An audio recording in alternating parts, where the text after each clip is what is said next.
Item ಯಾವುದೇ ಇರಲಿ try ಮಾಡಿ ಆಚಿ ಚಿಕನ್ ಮಸಾಲಾ. ಆಚಿ ಚಿಕನ್ ಮಸಾಲಾ.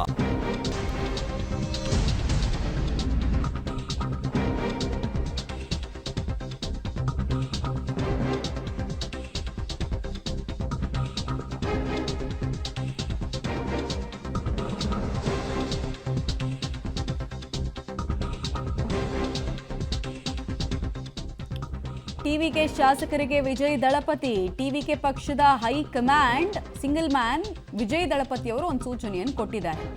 ನಾವು ಸರ್ಕಾರ ರಚನೆ ಮಾಡೋ ತನಕ ನೀವು ಯಾವುದೇ ಪಾರ್ಟಿಯವ್ರ ಜೊತೆಗೆ ಸಂಪರ್ಕಕ್ಕೆ ಬರಬಾರ್ದು, ಯಾವುದು ಫೋನ್ ಕಾಲ್ಗಳನ್ನು ರಿಸೀವ್ ಮಾಡಬಾರ್ದು, ಎಲ್ಲರಿಂದ ಸಂಪರ್ಕವನ್ನು ತಾತ್ಕಾಲಿಕವಾಗಿ ಕಟ್ ಮಾಡಿಕೊಳ್ಬೇಕು.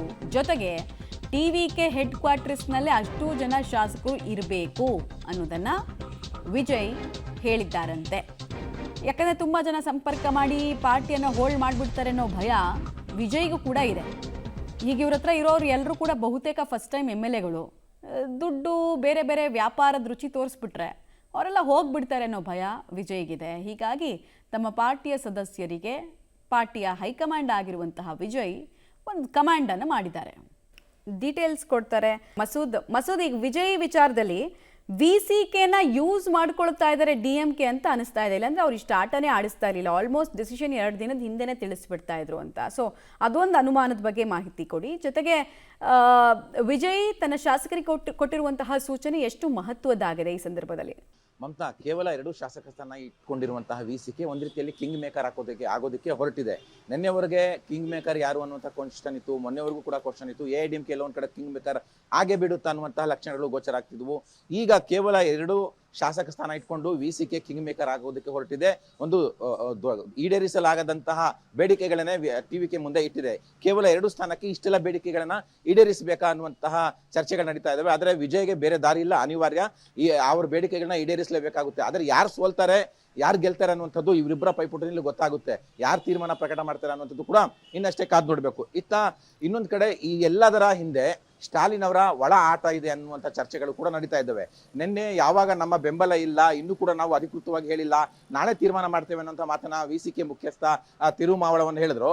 ಅದೇ ಸಂದರ್ಭದಲ್ಲಿ ನಿನ್ನೆ ತಡರಾತ್ರಿ ಅವರು ಸ್ಟಾಲಿನ್ ಅವರನ್ನು ಕೂಡ ಭೇಟಿ ಮಾಡಿದ್ದಾರೆ. ಅವರು DMK ಮಿತ್ರ ಪಕ್ಷ ಆಗಿರ್ಬೋದು, ಆದರೆ ಎಲ್ಲ ಒಂದ್ ಕಡೆ ಬೆಂಬಲ TVKಗೆ ಕೊಡುವಂತಹ ಸಂದರ್ಭದಲ್ಲಿ ಸ್ಟಾಲಿನ್ ಅನ್ನ ಭೇಟಿ ಮಾಡುವಂತಹ ಅಗತ್ಯ ಏನು, ಇದರ ಹಿಂದೆ ಸ್ಟಾಲಿನ್ ಎಲ್ಲೊಂದ್ ಕಡೆ ಆಟ ಆಡಿಸ್ತಾ ಇದ್ದಾರೆ ಅನ್ನುವಂಥ ಚರ್ಚೆಗಳು ನಡೀತಾ ಇದ್ದಾವೆ. ಆದರೆ ರಾಜಕೀಯ ಪಡಸಾಲೆಯಲ್ಲಿ, ತಮಿಳುನಾಡಿನ ರಾಜಕೀಯ ಪಡಸಾಲೆಯಲ್ಲಿ ಚರ್ಚೆ ಅದೇ ನಡೀತಾ ಇರುವಂತದ್ದು.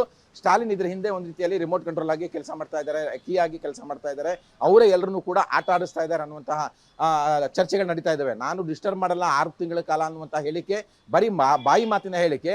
ಆದ್ರೆ ಪ್ರತಿ ಗಳಿಗೆಗೂ ಕೂಡ ವಿಜಯ್ ಅವ್ರನ್ನ ಡಿಸ್ಟರ್ಬ್ ಮಾಡ್ತಾನೆ ಇದ್ದಾರೆ, ಪರೋಕ್ಷವಾಗಿ ತೆರೆ ಹಿಂದೆ ನಿಂತ್ಕೊಂಡು ಸ್ಟಾಲಿನ್ ಅನ್ನುವಂಥ ಚರ್ಚೆ. ಈ ಹಿನ್ನೆಲೆಯಲ್ಲೇ ಈಗ ತಮ್ಮ ಶಾಸಕರನ್ನ ರಕ್ಷಣೆ ಮಾಡುವ ಜವಾಬ್ದಾರಿ ಕೂಡ TVK ಅವರ ಮೇಲೆ ಇದೆ, TVK ಮುಖ್ಯಸ್ಥ ವಿಜಯ್ ಅವರ ಮೇಲೆ ಇದೆ. ಆ ಹಿನ್ನೆಲೆಯಲ್ಲೇ ಎಲ್ಲರೂ ಕೂಡ ಇನ್ನು ಮಹಾಬಲಿಪುರಂ ಹತ್ರದ ರೆಸಾರ್ಟ್ ನಲ್ಲಿ ಇದ್ದಾರೆ, ಅಲ್ಲೇ ಇರಿ, ಯಾರು ಕೂಡ ಎಲ್ಲೂ ಕೂಡ ಹೊರಗಡೆ ಬರಬಾರ್ದು, ಯಾರ ಫೋನ್ ಕೂಡ ರಿಸೀವ್ ಮಾಡ್ಕೋಬಾರ್ದು. ಇನ್ಫ್ಯಾಕ್ಟ್ ಫೋನ್ಗಳನ್ನು ಕೂಡ ತೆಗೆದು ವಾಪಸ್ ಇಟ್ಕೊಂಡಿದ್ದಾರೆ ಅನ್ನುವಂಥದ್ದು, ತೆಗೆದು ಕಲೆಕ್ಟ್ ಮಾಡಿ ಇಟ್ಕೊಂಡಿದ್ದಾರೆ ಅನ್ನುವಂಥ ಚರ್ಚೆಗಳು ಕೂಡ ಇದಾವೆ. ಯಾರು ಕೂಡ ಯಾರ ಸಂಪರ್ಕಕ್ಕೂ ಕೂಡ ಬರಬಾರ್ದು, ಯಾರಿಗೆ ನಿಮ್ಮ ಫ್ಯಾಮಿಲಿ ಅವ್ರ ಜೊತೆ ಮಾತಾಡ್ಸೋದಾದ್ರೆ ನಾವೇ ನಿಮಗೆ ಫೋನ್ ಕೊಡ್ತೇವೆ ಅನ್ನುವಂಥ ತಾಕೀತನ್ನು ಕೂಡ ವಿಜಯ್ ಅವರು ರವಾನೆ ಮಾಡಿರುವಂಥದ್ದು. VCKಯ ಮನವೊಲಿಕೆ ಕಾರ್ಯವೂ ಕೂಡ ಮುಂದುವರಿತಿದೆ, ಅಥವಾ ಶಾಸಕರ ರಕ್ಷಣಾ ಕಾರ್ಯವೂ ಕೂಡ ನಡೀತಾ ಇದೆ. ಇಷ್ಟೆಲ್ಲದರ ನಡುವೆ ಕಾನೂನು ಸಮರ ಕೂಡ ಆರಂಭ ಆಗಿರುವಂಥದ್ದು. ನಿನ್ನೆ ಸುಪ್ರೀಂ ಕೋರ್ಟ್ಗೆ ಅವರು ರಾಜ್ಯಪಾಲರ ನಡೆ ಪ್ರಶ್ನಿಸಿ, ಜೊತೆಗೆ ವಿಶ್ವಾಸಮತ ಯಾಚನೆಗೆ ಕೋರಿ ಸುಪ್ರೀಂ ಕೋರ್ಟ್ಗೆ ಅರ್ಜಿ ಹಾಕೊಂಡಿದ್ದಾರೆ.